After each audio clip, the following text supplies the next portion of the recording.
Mendano, sekarang bukan cuma kamu yang bukan uragan, tetapi sambutlah kedatangan pendekar syair berdarah.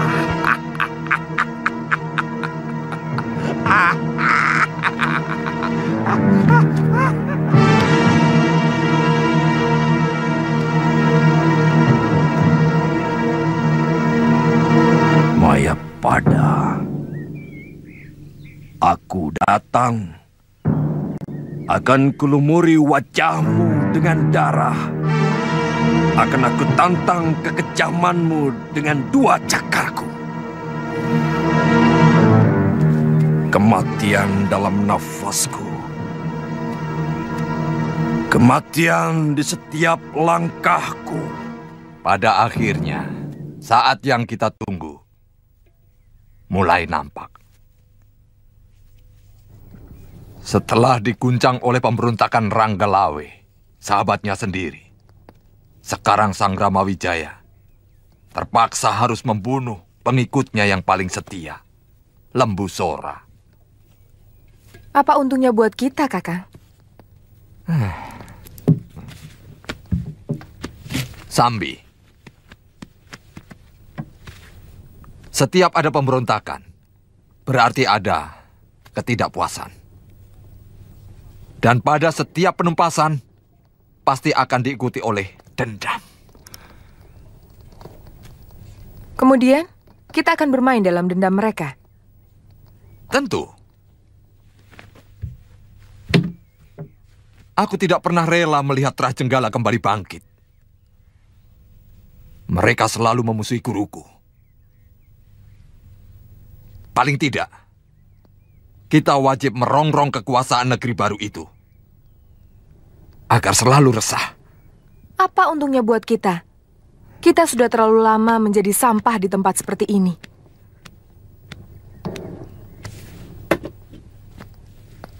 Kita seperti tikus yang ketakutan. Padahal kita ini sepasang pendekar yang sangat disegani. Itulah persoalannya. Kita harus secepatnya mengembalikan kebesaran nama kita. Tentu tidak dengan melanglang bumi dan mengalahkan semua pendekar yang kita jumpai seperti dulu lagi. Itu ketinggalan zaman. Itu masa lalu yang harus kita lupakan. Dulu ada orang semacam Patih Kebo Mundarang yang bisa melambungkan nama kita, yang membuat kita sangat disegani. Di Kediri sampai Singosari. Lalu sekarang ini siapa, Kakang?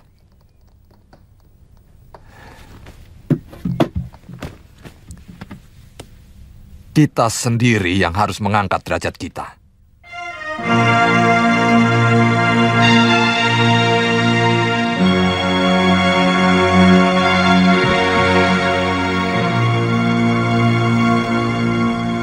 Sudah lama tongkat pencabut roh ini tidak mengambil kurban. Kakang belum menjelaskan bagaimana kita bermain di dalam dendam mereka. Kita harus segera bergerak, Nyai Dewi.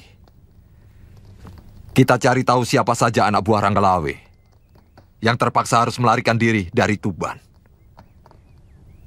Kalau perlu, kita dekati Adipati Arya Wiraraja yang kabarnya sekarang berbagi kekuasaan dengan Sang Ramawijaya. Kata orang, dia mendapatkan daerah Lumajang. Aku lebih tertarik dengan anak buah Ranggalawe, Kakang. Karena Arya Wiraraja adalah orang yang sangat setia pada janji. Ingat, dialah orang yang sebenarnya memberikan jalan kepada Sang Ramawijaya untuk merebut kembali kekuasaan dari Prabu Jayakatwang yang akhirnya menyengsarakan kita. Aku juga tidak suka dengan Adipati Sumenep itu. Jadi, kita harus mempersiapkan diri untuk keluar dari persembunyian kita. Kita kembali menjadi Raja Wali yang terbang bebas mencari mangsa. Adi Resapati, sebaiknya kita bermalam di sini. Apa tidak ada desa yang dekat dari tempat ini? Saya kira itu lebih aman untuk keselamatan kita. Saya tidak yakin ada desa di sekitar sini. Tapi saya yakin daerah kekuasaan Majapahit aman dari gerombolan begal. Kalau begitu, siapkan perkemahan. Hop, kita istirahat di sini. Dirikan kemah dan dapur umum. Gilirkan penjagaan. Bagaimanapun kita harus tetap waspada. Siapkan senjata kalian di tempat yang mudah dijangkau. Cepat, sebelum gelap, semua harus sudah selesai. Baik, Gusti. Tentang dugaan Kakang Ranggalawe, hampir semuanya benar. Sesudah Lembu Sora memberontak, entah siapa lagi yang akan menyusul. Benar-benar lupa daratan. Tapi Sang Prabu juga telah mengampuni Dewi Martaraga dan Tirtawati. Bahkan Gusti Kuda Anjampiani, putra Kakang Ranggalawe, diberi tanah perdikan di dekat Tuban. Itu siasat, supaya keturunan Ranggalawe tidak menaruh dendam.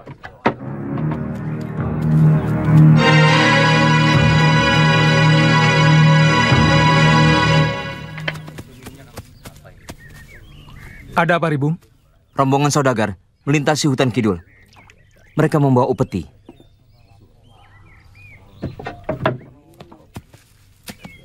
Berapa orang? Kurang lebih 20 orang. Mereka bersenjata. Pakaian mereka? 2 orang pimpinannya, seperti para temenggung.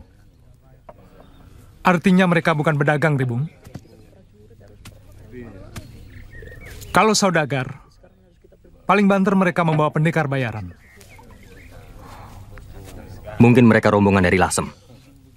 Atau dari Boja. Yang mau mengirim upeti ke kota raja. Bagaimana? Kita harus hidup. Untuk itu, kita harus terus-menerus menambah bahan makanan. Juga kita perlu pakaian. Sudah lebih dari 3 tahun kita hidup seperti binatang. Yang hanya menyantap ayapan. Kita akan jadi perampok, Jarawaha. Iya, kita sangat kepepet.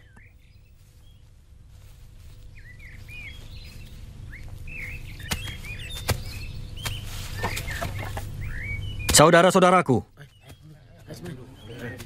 untuk mempertahankan hidup, kita akan melakukan penyergapan pada rombongan yang kemungkinan membawa upeti buat musuh kita. Kalian siap? Siap! Kalau begitu, siapkan perlengkapan kalian. Begitu gelap, kita berangkat.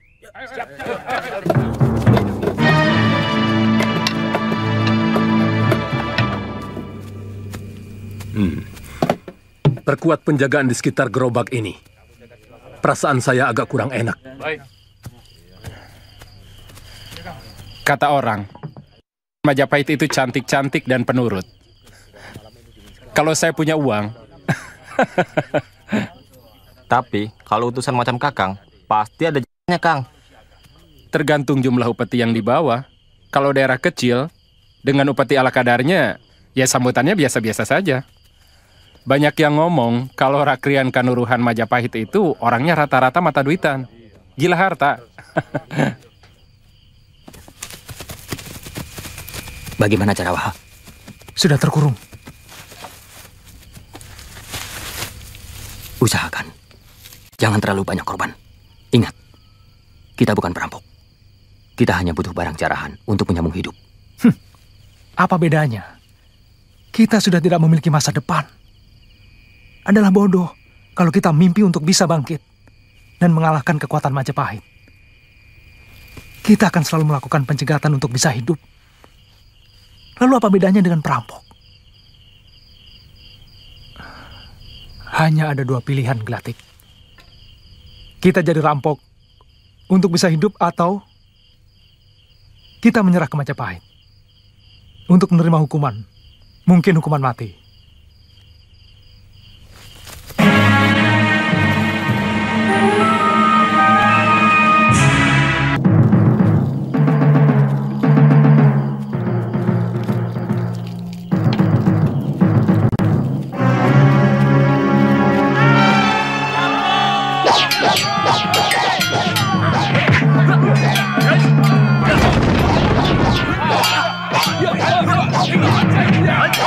Yeah.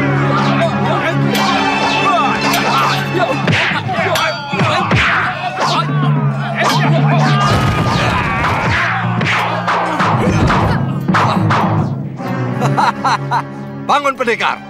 Akulah lawanmu yang sepadan. Hati-hati Resapati. Kelihatannya pendekar Bogel itu cukup tangguh. Jangan gentar. Kita lawan mereka, apapun yang terjadi.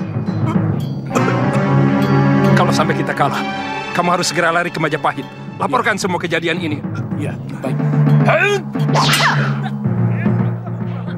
Biar aku yang menyelesaikannya, Kakak.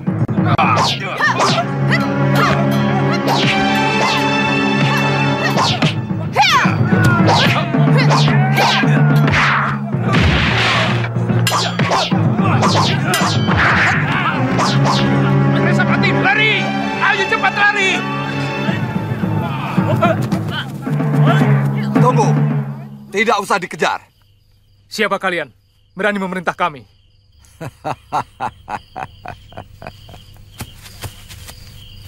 Siapa? Itu tidak penting. Yang jelas kita mempunyai kepentingan yang sama. Apa maksudmu? Bukan hanya kalian yang membutuhkan harta jarahan ini. Kami juga. Saya tidak suka cara kalian. Dan jangan salah, kami bukan rampok. Kami pejuang-pejuang Tuban. Oh, rupanya kalian anak buah Ranggalawe. Aku bisa mengerti kenapa kalian begitu dendam terhadap sekutu-sekutu Majapahit. Siapa sebenarnya Kisanak? Orang yang sangat menaruh dendam kepada semua orang Majapahit. Bagaimana kalau kita bergabung? Kalian semua menjadi anak buahku. Kurang ajar. Siapa yang sudi jadi anak buah kalian? Kalau mau, kalianlah yang jadi anak buahku. Tidak mungkin, Kisanak. Dari segi apapun, kalian hanya pantas menjadi anak buah kami. Ilmu silat kalian masih cetek, apalagi pengetahuan kalian. Hanya sampai sebatas Tuban. Kurang ajar.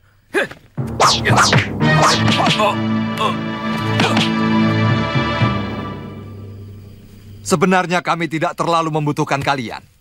Karena sebenarnya kurang menguntungkan. Tapi, sebagai manusia yang memiliki kesamaan perasaan, kami berikan kesempatan pada kalian untuk dapat bergabung bersama kami. Melampiaskan dendam kalian pada orang-orang Majapahit yang menyebalkan itu. Bagaimana? Atau kalian semua akan kami habiskan? Terus terang, kami tidak suka ada pesaing. Dan itu tidak sulit bagi kami. Seperti ini misalnya.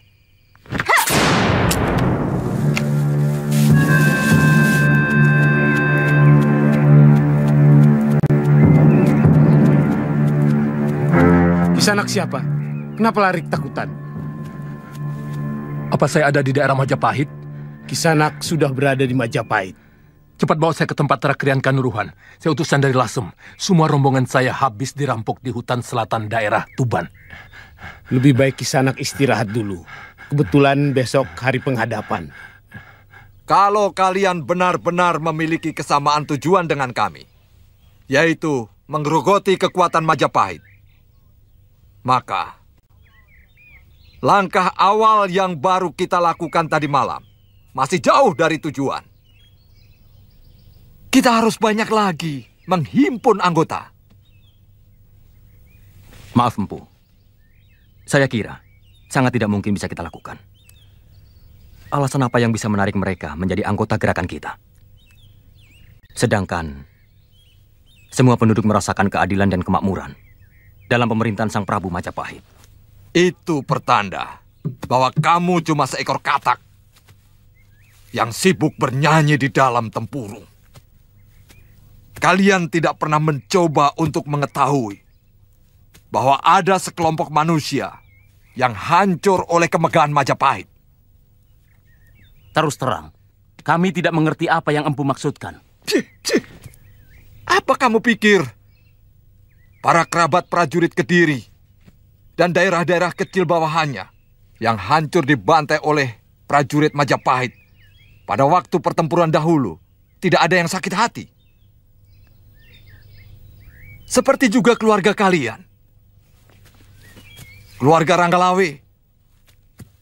Dan siapa tahu juga keluarga Arya Wiraraja. Pernah kalian pikirkan itu? Dendam dan sakit hati tidak akan pernah bisa dibasuh oleh kemakmuran. Dia akan tetap tinggal dalam sanubari. Rencanaku, untuk sementara, kita akan tetap tinggal di sini, jadi rampok. Sambil menghimpun kekuatan baru. Perintahkan kepada beberapa anak buahmu untuk mencari orang-orang seperti yang kumaksud. Baik, Empu. Tidak masuk akal. Tiba-tiba di daerahku ada kawanan perampok. Ini tanggung jawab Rakrian Tumenggung. Kakang Wahana, bagaimana pengamananmu? Yang paling menakutkan, dua orang yang datang terakhir, Gusti. Dia berbadan pendek, dengan senjata tongkat. Dan seorang lagi yang membunuh Suropati, seorang pendekar wanita. Jangan-jangan Potong Bajil dan Dewi Sambi. Ampun, Gusti Prabu. Ini laporan pertama tentang adanya begal di negeri kita, Gusti. Sudah lama hamba membentuk pasukan peronda di setiap daerah, termasuk daerah Tuban dan sekitar Gunung Lamongan. Tapi selama ini, tidak ada keluhan tentang perampok. Hamba curiga, ini gerakan baru. Kirimkan segera pasukan ke sana.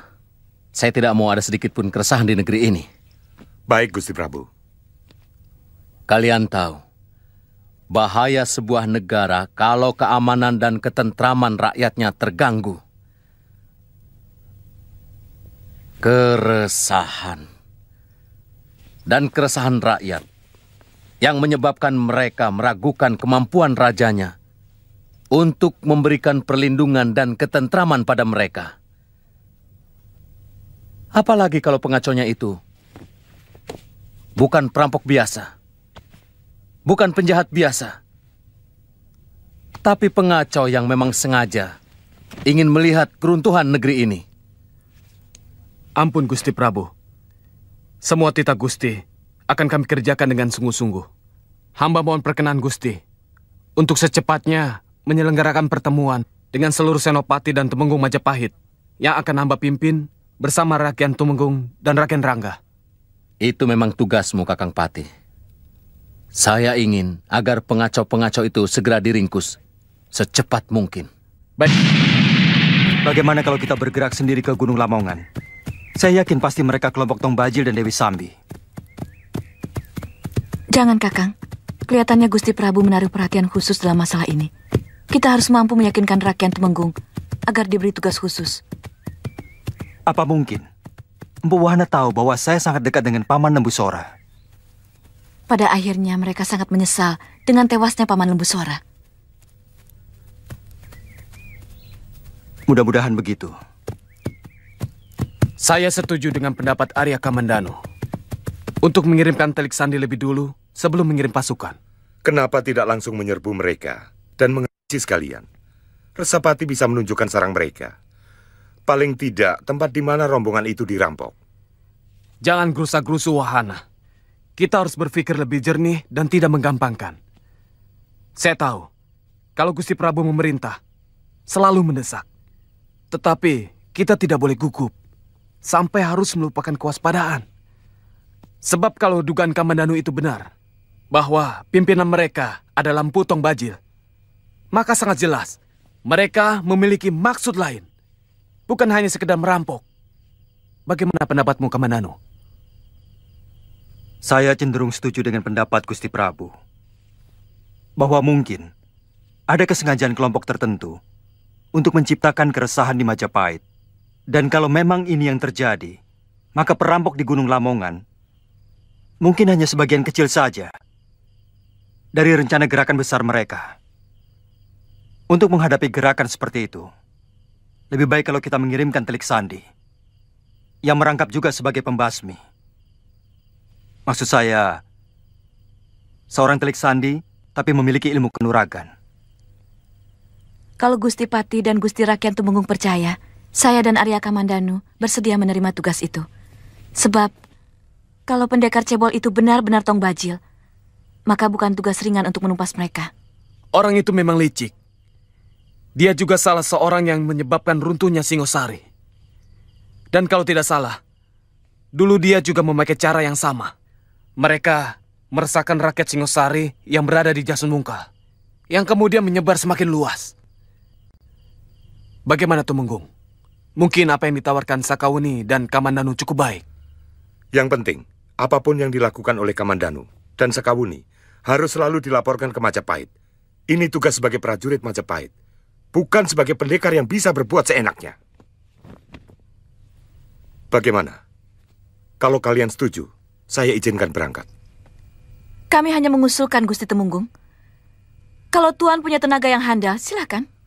Yang kubicarakan, masalah kepatuhan, Wuni. Apa begitu bejatnya kaum pendekar dalam masalah kepatuhan? Apa sudah seperti binatangkah perilaku pendekar sampai Gusti Tumenggung begitu cemas? Maksud saya, kalian harus cepat melapor ke Majapahit. Apapun yang kalian temukan, kalau bisa secepatnya. Muram. Selaksa geram mendekam dalam kepalaku. Amarah. Karena selalu kalah dan dikalahkan oleh kekuasaan tangan-tangan nasib yang mencengkeram masa depanku. Kau hancurkan semua mimpi-mimpiku dengan kekuatanmu tanpa batas. Kau umbar kekuasaanmu untuk beribasku dengan berbagai dalih. Oh, Pukulun! Jumawa kau! Dengan pisau hukummu yang tidak bisa ditawar. Bumi sudah seperti hamparan beribu bangkai. Busuk! Hah! Menyengat menembus langit. Awan-awan menyingkir.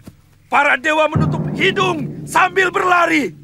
Sembunyi di bawah kasur bidadari, bertabur bunga dan minyak kasturi.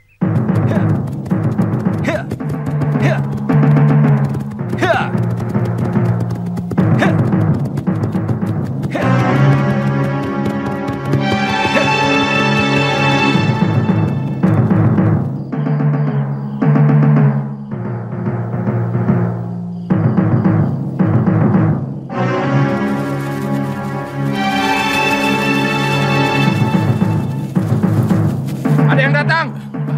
Mereka bersenjata lengkap. Pasukan Majapahit? Saya tidak tahu. Bangunkan yang lain, saya mau laporan.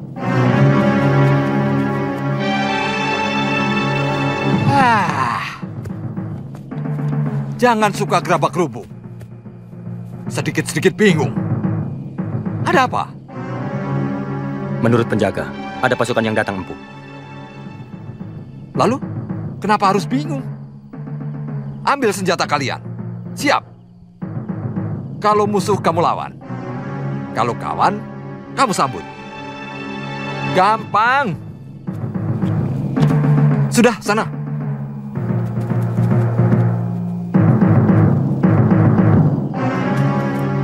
Ayo semua siaga!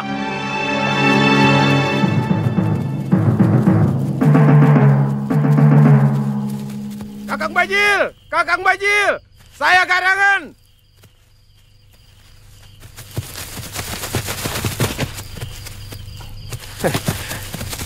Aku mau ketemu Kakang Bajil.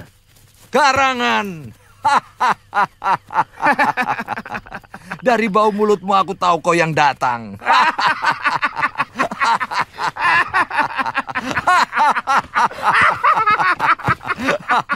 Ayo.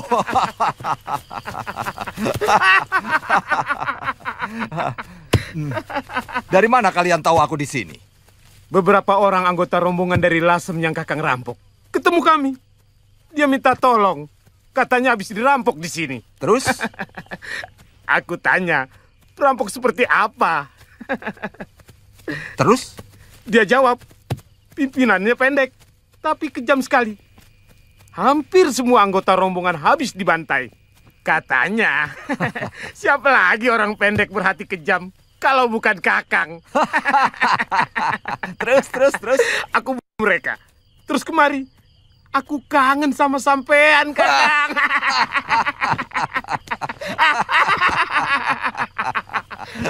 Kakang.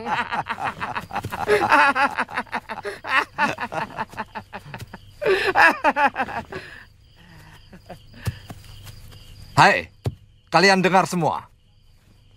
Rombongan yang tadi datang dan membuat kalian morat-marit kebingungan adalah rombongan sahabatku.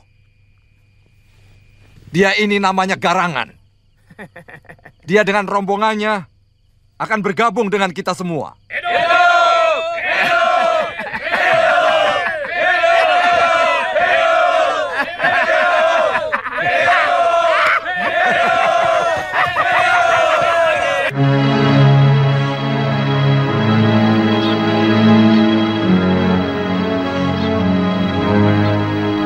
Masih jauh Gunung Lamongan dari sini, Kakak?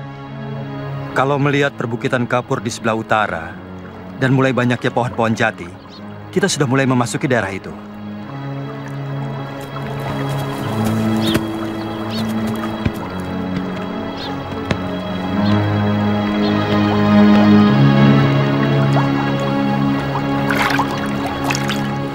Selama ini kami terpaksa selalu berpindah-pindah tempat untuk mempertahankan hidup. Kadang-kadang kami merampok desa-desa kecil. Kamu pernah lewat Jasun Wungkal? Daerah kita sudah dikuasai oleh orangnya Sanggrama Wijaya. Tidak ada harapan kita bisa balik ke sana. Kakang masih mau melawan mereka? Harus. Kami melihat persatuan anak buah Sanggrama Wijaya mulai rapuh. Mereka mulai bentrok dengan sesamanya. Ronggolawe memberontak, tapi sudah berhasil ditumpas. Aku dengar kabar terakhir. Lembu Sora pun juga memberontak. Tapi, dia dapat ditewaskan. Ini pertanda baik buat kita untuk mulai bergerak. Jadi, orang-orang itu bekas anak buah Ranggalawe? Iya. Mereka merupakan modal utama perjuangan kita. Dan syukur, kau dapat menemukan persembunyianku. Kadang-kadang kebetulan masih mau juga berpihak pada kita. Tapi Kakang, buat siapa sebenarnya kita berjuang? Semua pewaris Tradaha sudah sirna. Kita berjuang untuk kita sendiri. Sanggrama Wijaya boleh saja menguasai Majapahit dan Kediri. Tapi di luar itu, milik kita.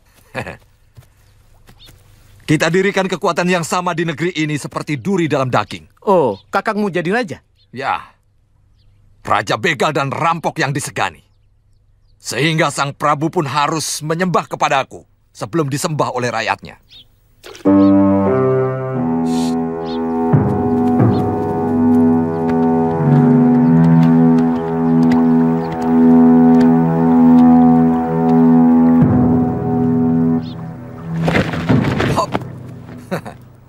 Ternyata kita ketemu lagi, anak muda. Rupanya Dewata sengaja mengirimkan pedang itu untukku. Jangan mimpi, Tong Bajil. Hari ini barangkali akan menjadi hari naas bagimu. Di sini kita akan tentukan siapa yang lebih pantas memiliki pedang itu. Dan kau tidak akan kubiarkan lolos lagi, Sakawuni. Aku sudah bersumpah untuk menangkal kepala pengkhianat. Dari dulu, kesenanganmu hanya mengumbar mulut, Bajil. Lakukanlah kalau kau mampu. Tidak lama lagi, perempuan bial. Serahkan pedang itu. Aku janji nyawamu tak akan kusik. Bila kau serahkan pedang secara baik-baik. Baik.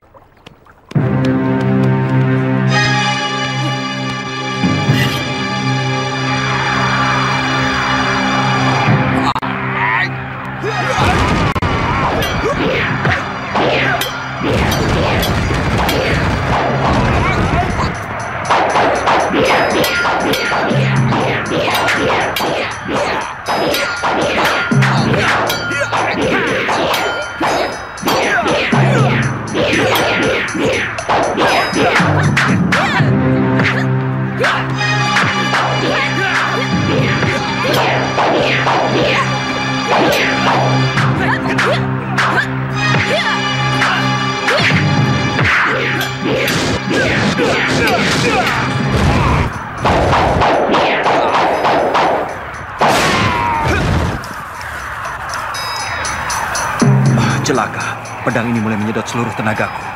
Mungkin aku sudah tidak bisa bertahan satu jurus lagi. Darahku api. Keringatku api. Nafasku api. Semua keringatku api. Api gunung. Api langit. Api perut bumi. Kupanggil semua kekuatanku dengan mantraku ke dalam tanganku. Segoro Geni! Kakak.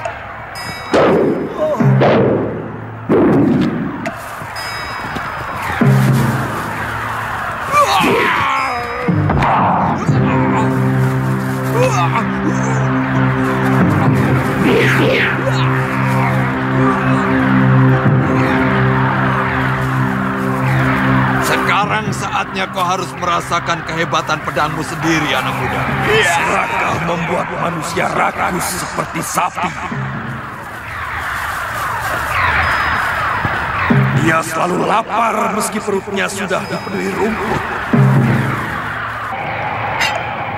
Dan seluruh gerahamnya hampir rontok memamah biang.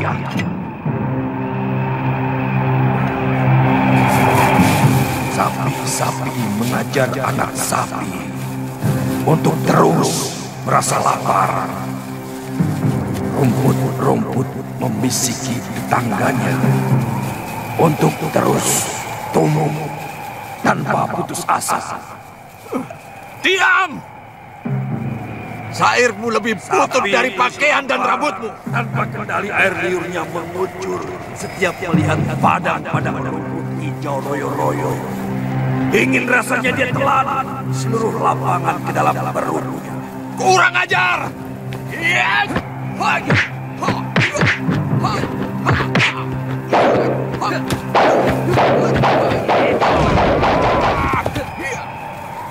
Rupanya kamu bukan sembarangan, Kisana.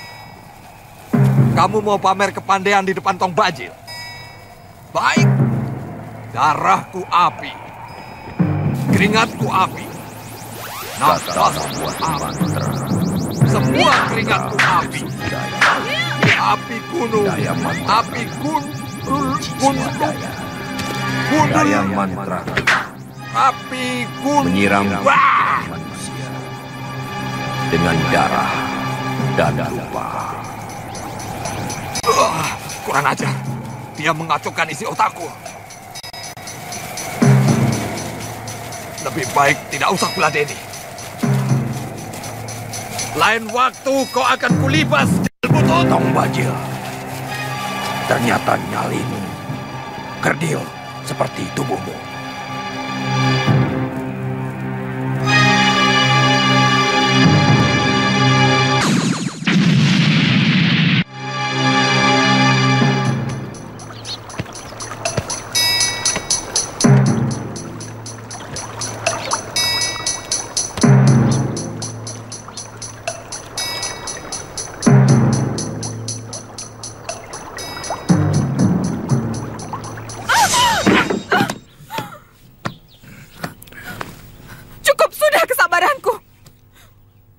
Suami berhati semacam kau harus dibalas. Bagus. Bagus. Ayo. Sudah cukup.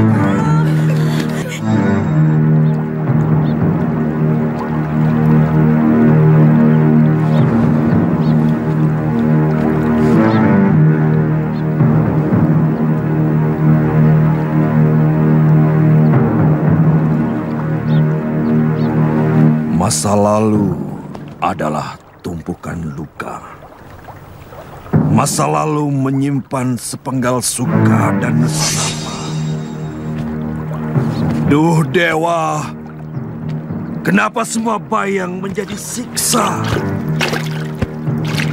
Kenapa setiap langkahku mengundang duka? Anak durhaka! Langkai dulu mayat kami. Orang ini dalam lindungan pemerintahan Kediri. Persan dengan kalian. Minggir! Serang!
Kakang Kamandanu.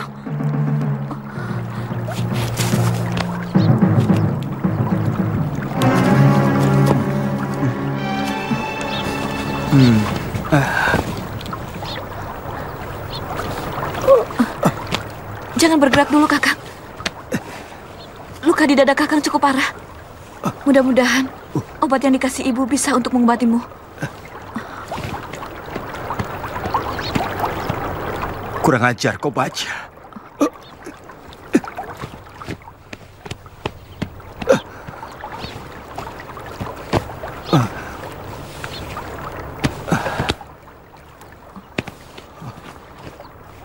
Untung tidak mengarah ke jantung. Kulit Kakang gosong. Aji Skoro Geni. Sekujur tubuh saya panas sekali. Saya tidak tahan, Buni. Saya tidak tahan.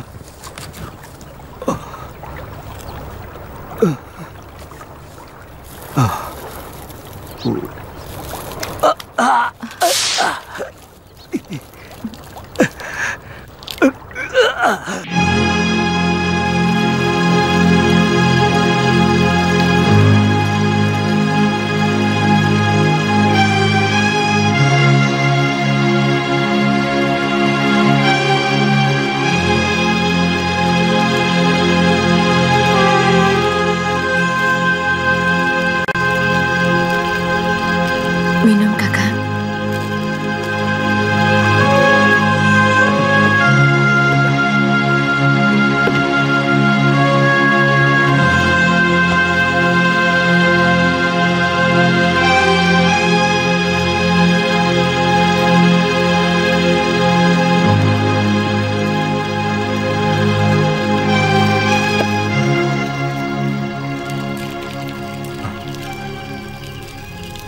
Pedangku.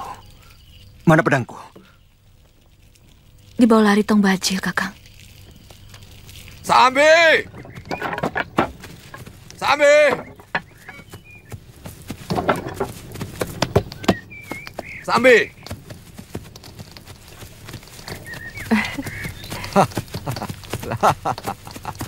Lihat apa yang kudapat. Rupanya pendekar itu dikirim kemari untuk menumpas kita, Kakang. Tidak usah khawatir, Nyai. Dia sudah kukirim ke neraka dengan ajian Segoro Geniku. Tapi mana tongkatmu, Kakang? Hancur oleh pedang ini. Tapi tidak apa-apa, Nyai. Rupanya pedang hebat ini tidak mau ada saingan. Dia baru mau jadi milikku apabila tidak ada tongkat pencabut roh. Kenapa? Bagaimanapun, tongkat pencabut roh itu sudah menyatu dengan jiwa Kakang. Sudah tidak bisa dihitung lagi musuh yang tewas di ujung tongkat itu. Tapi Sambi, dengan pedang ini, seluruh isi jagat ini akan kutaklukkan. Akan kulibas semua Narpati dan Senopati Majapahit. Dia datang sendirian, Kakang? Tidak. Sakawuni bersamanya. Tadinya keduanya mau kuhabisi. Tapi tiba-tiba muncul pendekar aneh. Yang memiliki ajian yang juga aneh. Syair yang dia baca mampu merusak dan mengacaukan pikiranku. Aku jadi bingung. Tiba-tiba, aku sudah berada di hutan ini. Apakah Kakang tidak curiga bahwa mereka dikirim Majapahit untuk menumpas kita? Aku tidak peduli. Bahkan sekarang, aku sangat ingin mencoba kehebatan pedang ini.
Kau lupa padaku, Kamandanu?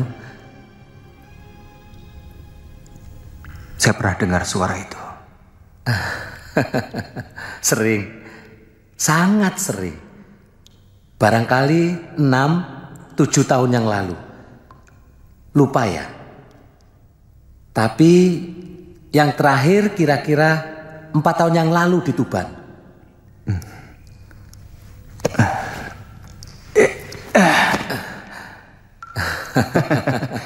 Wirot. Kamandanu. Ternyata kau juga ada di sini.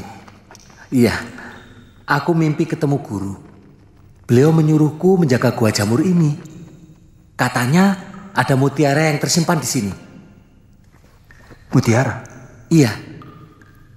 Tapi sebelum guru bilang, aku sudah terbangun.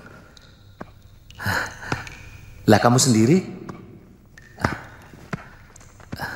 Aku dengar kamu katanya sudah enak menjadi penggawa di Majapahit. Ceritanya panjang, Wirot. Dadamu kenapa? Ini salah satu sebab kenapa saya datang kemari. Saya dikalahkan oleh pendekar Empu Tombajil. Dia memiliki aji segoro geni. Ini ciri-ciri murid durhaka. Kalau lagi senang, lupa sama guru. Tapi kalau susah saja. Aku letih sekali, Wirot. Apa dipijet? Ternyata kamu masih ingat, Wirot.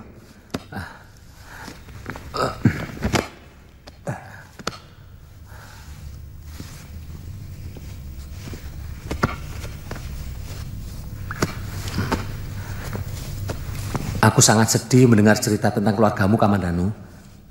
Dari siapa kamu dengar? Kisar Pak Kentrung.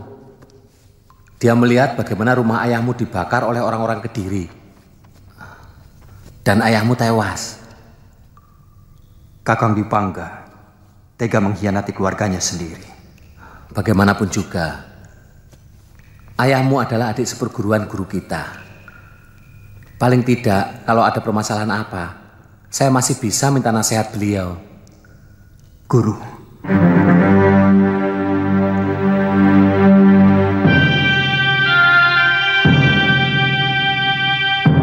Kamandanu.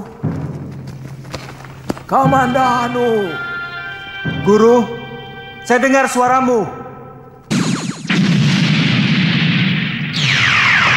Aku di sini, Kamandanu.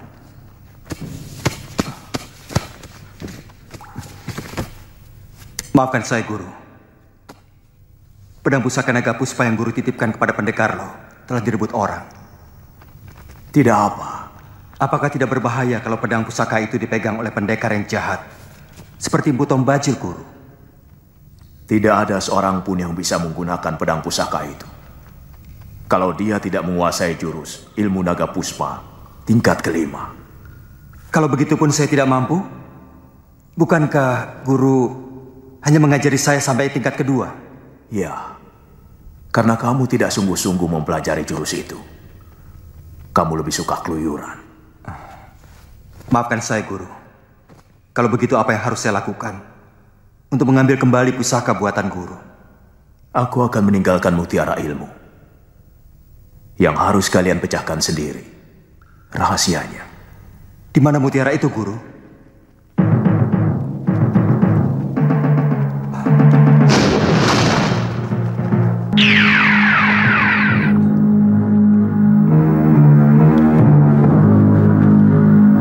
Guru. Guru. Guru. Guru. Guru. Guru. Guru.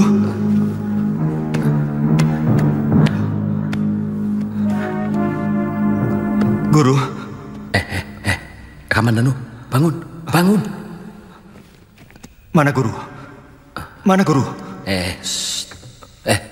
Guru siapa? Kamu itu ngelindur. Aku mimpi bertemu Guru, Wirot. Beliau mengatakan padaku tentang mutiara. Mutiara ilmu. Beliau menyuruh aku untuk mempelajari mutiara ilmu tersebut. Walah, ilmu apa lagi? Yang dulu saja saya udah nggak sanggup ya. Wirot, aku yakin mutiara itu menyimpan sisa dari jurus naga puspa yang belum selesai aku pelajari. Naga puspa? Ya, aku tidak sanggup berlatih ilmu itu. Baru tingkat pertama, napasku hampir pedot.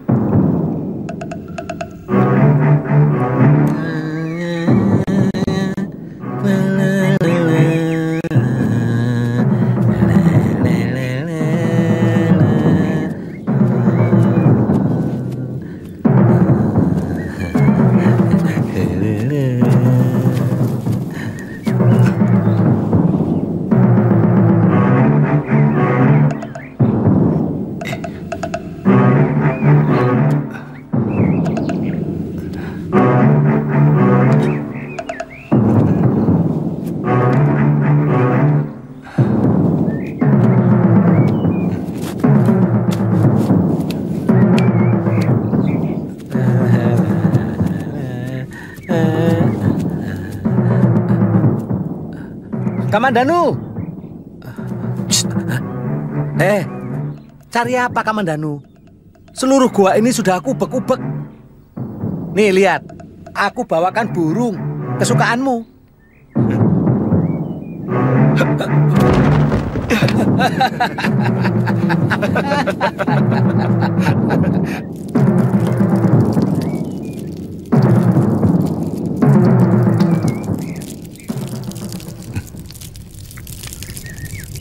Kalau kamu sebagai guru, kira-kira di mana kamu taruh mutiara-mutiara itu?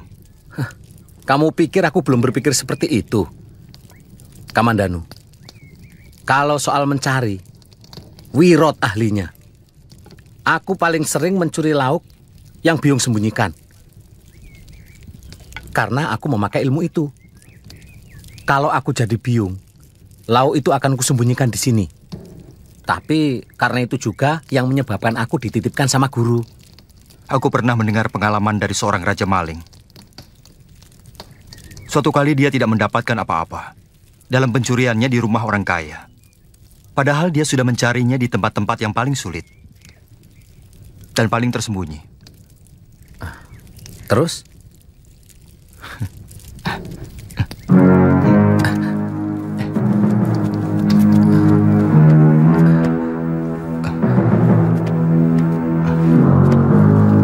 Kamandanu, kamu, itu tempat suci guru. Nanti kualat kamu. Carilah barang di tempat di mana orang lain sama sekali tidak menduga.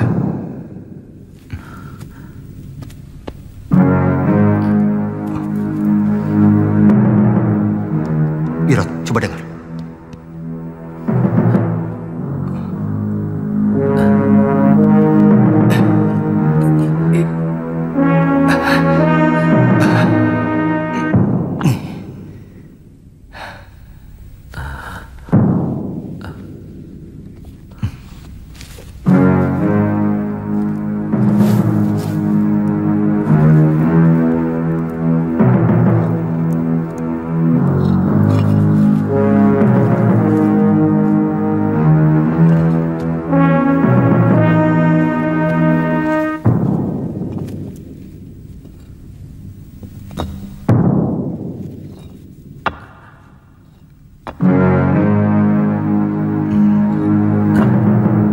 Mana mutiaranya?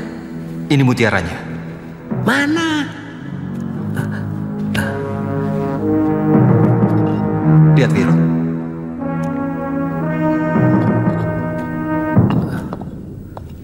Menurut kamu, ini gambar apa?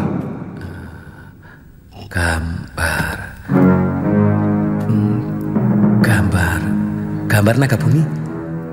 Tapi mana mutiaranya? Inilah mutiara ilmu yang diberikan guru kepada kita.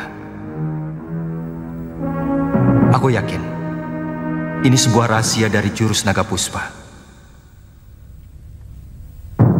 Lihat puspa yang ada di samping. Coba kamu baca tulisan di bawah ini.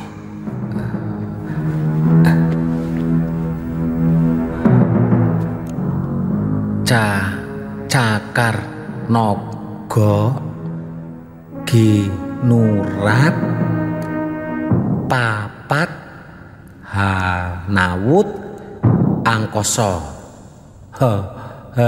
Apa artinya?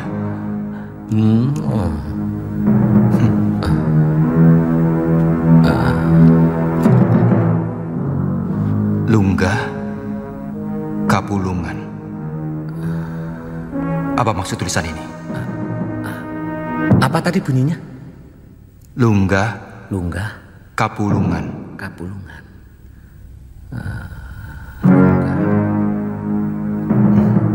Kamu tahu arti tulisan ini, Wirot? Sebentar. Saya pernah mendengar kata-kata itu. Kalau Kapulungan itu nama sungai yang ada di barat. Kalau Lunggah, aku lali kok, aduh, aku lupa.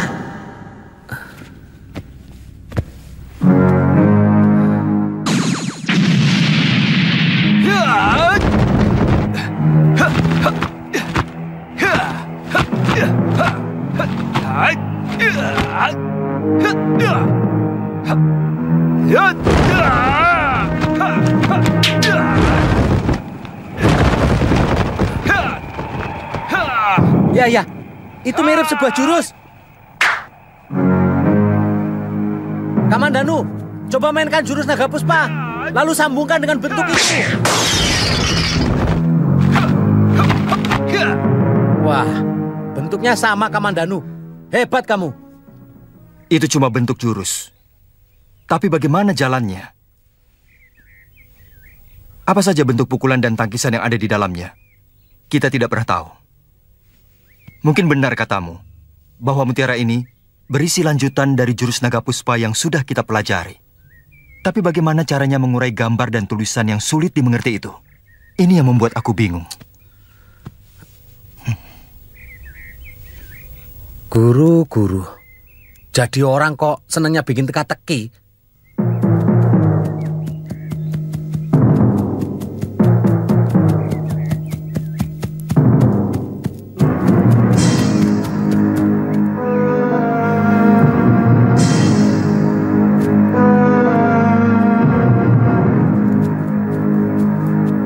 Kalau sampai besok, Kamandanu dan Sakawuni tidak datang, kita akan langsung menyerbu perampok itu. Dari dulu, aku tidak pernah suka bekerja sama dengan bekas pendekar. Untung dia datang.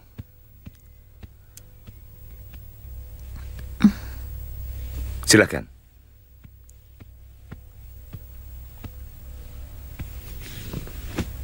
Bagaimana beritanya, Wuni?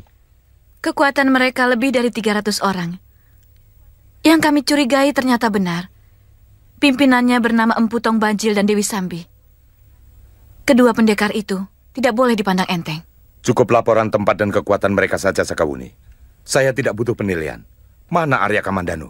Dia terluka sewaktu bentrok dengan Empu Tong Bajil. Saya tanya, di mana Kamandanu sekarang? Jangan kasar padaku, Rake. Aku bukan budak Tuan. Aku bukan bawahan Tuan.